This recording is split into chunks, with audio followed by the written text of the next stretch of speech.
গত ৭ মে চট্টগ্রাম ভেটেরিনারি ও animal science বিশ্ববিদ্যালয়ের অধ্যাপক জাকিয়া সুলতানা জুথি মারা যান। তার এই অকাল মৃত্যুতে শোকের ছায়া যেমন নেমেছে, তেমনি চিকিৎসক মহলে তৈরি হয়েছে নতুন উদ্বেগ। চিকিৎসকদের ধারণা, বিরল রোগ জাপানিজ এনকেফালাইটিস কেড়ে নিয়েছে তার প্রাণ। বিশেষজ্ঞরা বলছেন, কিউল্যাক্স মশার মাধ্যমে ছড়ায় এই ভাইরাস, যার বাহক মূলত বুনো শূকর কিংবা জলচর পাখি।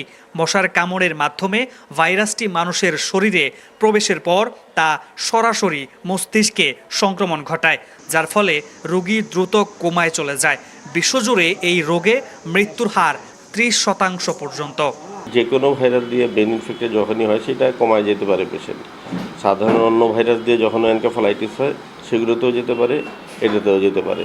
সুতরাং এনকেফালাইটিস হলেই আমরা ধরে নিই যে এটা ব্রেন ইনফেক্টেড এবং এটাতে পেশেন্টের যে কোনো সময় খারাপ কিছু হওয়ার সম্ভাবনা থাকে যে কোনো এনকেফালাইটিসে। গত বছর জানুয়ারি থেকে আগস্ট পর্যন্ত চট্টগ্রাম মেডিকেল কলেজে চিকিৎসাধীন ৭৫ জন রোগীর উপর একটি গবেষণা চালানো হয়। সেখানে দেখা গেছে ১৮ জনের দেহে এনকেফালাইটিস ভাইরাস রয়েছে। এর মধ্যে গত ২.৫ থেকে ৩ বছরে ৩ জন জাপানিজ এনকেফালাইটিসে আক্রান্ত বলে সন্দেহ করছেন বিশেষজ্ঞরা। হাত পা এলোমেলো নাড়াচ্ছে, রোগী অসংযত কথাবার্তা আচরণ করছে, হঠাৎ খিঁচুনি হচ্ছে এবং অনেকের খিঁচুনি হয়, এমনকি কন্টিনিউয়াস খিঁচুনি হতেই থাকে। এই ৪-৫টা বছর থাকলে আমরা ক্লিনিক্যালি সাসপেক্টেড করি এটা এনকেফালাইটিস হতে পারে।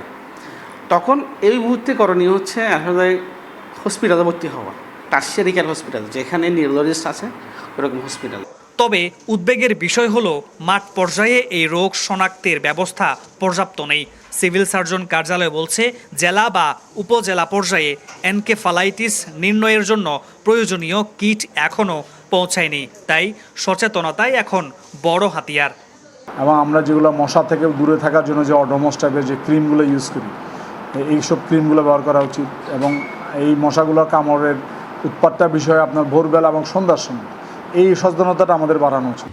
যদি বিশ্ববিদ্যালয়ের শিক্ষিকার মৃত্যু এই ভাইরাসেই হয়ে থাকে, তবে এটিই হবে চট্টগ্রামে এই রোগে প্রথম মৃত্যু। চিকিৎসকদের পরামর্শ, জ্বরের সাথে খিঁচুনি কিংবা অজ্ঞান হওয়ার মতো লক্ষণ দেখা দিলেই দেরি না করে পরামর্শ নিতে হবে চিকিৎসকের। মামুন রশিদ, অভি, স্টার নিউজ, চট্টগ্রাম।